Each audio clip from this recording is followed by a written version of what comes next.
Join Stella Academy, Goa's best coaching for IIT, JEE and medical exam preparation. Register today for Stellar Talent Search exam. Admissions are open for repeaters medical batch for NEET 2021. We did the inauguration 1 year back.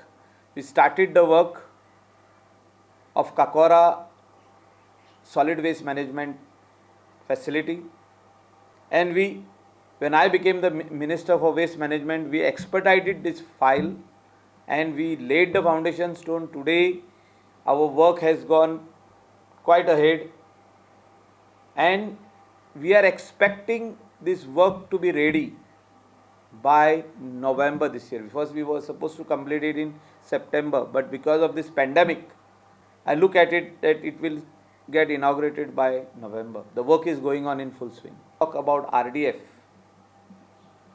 We are sending it today in the cement factories in neighboring state of Karnataka.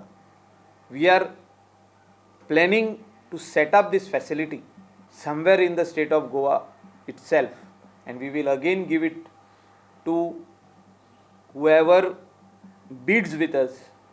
He will have to invest his own money, he will have to generate electricity, and he will have to give the electricity back to the state.